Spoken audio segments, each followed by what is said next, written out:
सहयोगी दल है, केजरीवाल के नेतृत्व के जितने भी इनके सहयोगी दल हैं जो इनके लिए वोट मांग रहे हैं, इनकी सरकारें उत्तर प्रदेश में रही हैं। इन्होंने कावड़ यात्रा उत्तर प्रदेश के अंदर बंद कर दी थी, नहीं चलने देते थे, प्रतिबंध लगा दिया। डीजे नहीं बजेगा, संग नहीं बजेगा, घंट नहीं बजेगा, घड़ियाल नहीं बजेगा, पंडाल नहीं लगेंगे। तो जब मेरे पास ये प्रस्ताव आया कि पहले ये होता था, मैंने कहा भाई ये भगवान शिव की भक्तों की यात्रा है, ये शव यात्रा नहीं है। इसमें सब बजेंगे, इसमें डीजे भी बजेगा, शंख भी बजेगा, घड़ियाल भी बजेगा, नगाड़े भी बजेंगे और इनके स्वागत की तैयारी जगह जगह करो और हेलीकॉप्टर से पुष्प वर्षा भी करते जाओ, कोई प्रतिबंध नहीं। लोगों ने कहा कि इतनी बड़ी संख्या में श्रद्धालु आएंगे, दिल्ली से, राजस्थान से, पंजाब से, हरियाणा से, उत्तराखंड से, उत्तर प्रदेश से, अन्य राज्यों से आएंगे, कौन सुरक्षा देगा? अरे हमने कहा ये हमारी जिम्मेदारी है सुरक्षा देना। लोगों ने कहा कि लोग हमला करेंगे, तो हमने एक बात कही, भाइयों बहनों, मैंने बात साफ कही।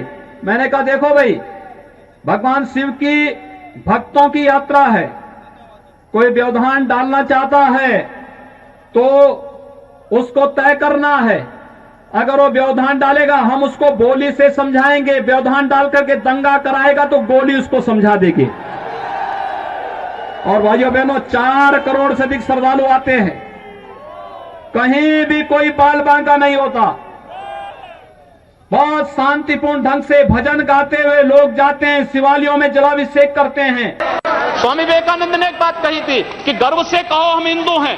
स्वामी विवेकानंद तो सांप्रदायिक नहीं थे, स्वामी विवेकानंद तो किसी पार्टी के नहीं थे।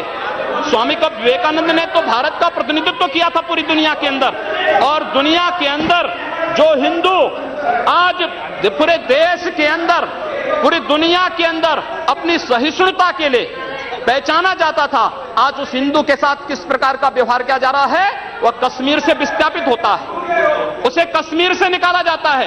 एक भी बार इस सदन में चर्चा नहीं होती है, इन लोगों का मुंह नहीं खुलता जब कश्मीर से 3.5 लाख की संख्या में कश्मीरी पंडित निकाले जाते हैं, तब ये लोग नहीं बोलते। पिछले 2012 में असम के अंदर 3 महीनों तक बोडो जनजाति के लोगों को मारा जाता रहा, कोई नहीं बोला। महोदय, कोई नहीं बोला।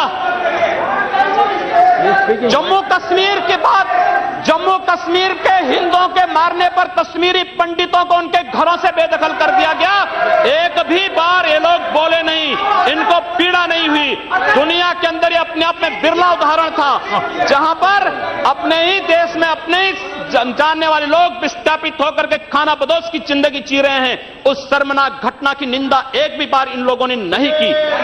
मुंबई के दंगों पर ये लोग मौन रहे, जमशेदपुर और भागलपुर के दंगे कांग्रेस के समय हुए थे, एक भी बार इन लोगों ने उस पर चिंता व्यक्त नहीं की। और तो और 1984 में इस देश के अंदर जिन सिख गुरुओं का योगदान इस देश को बचाने और इस देश की धर्म और संस्कृति, इस देश के समाज को बचाने में बहुत महत्वपूर्ण थी, उन सिखों के कत्लेआम पर भी इनको शर्म महसूस नहीं होती है। और आज लोग इस देश के अंदर बात करते हैं सांप्रदायिक सौहार्द की, इनका पूरा चेहरा सांप्रदायिक हिंसा से रंगा हुआ है, सांप्रदायिक एजेंडे से रंगा हुआ है। और इसीलिए बंधु महोदय, इस देश के अंदर असम में क्या हो रहा है, बांग्लादेशी घुसपैठिए इन लोगों के अपने हो गए और इस देश में लाखों वर्षों से रहने वाला समुदाय पराया हो गया। इस देश के अंदर महोदय, असम में बांग्लादेशी घुसपैठियों के कारण Kokrajhar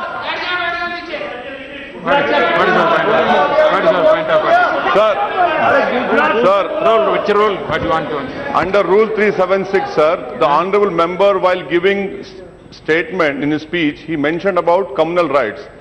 I request you that 2011 he has given a figures. Those are wrong figures. No, he has completely forgotten. 10 to 2013. No. My question was there, sir. You cannot give wrong figures. Gujarat was the highest number followed by Madhya Pradesh. I have my question over here. Answer. I request you to check the record. Please. Sir, Please take it. Please. Say. No. Please.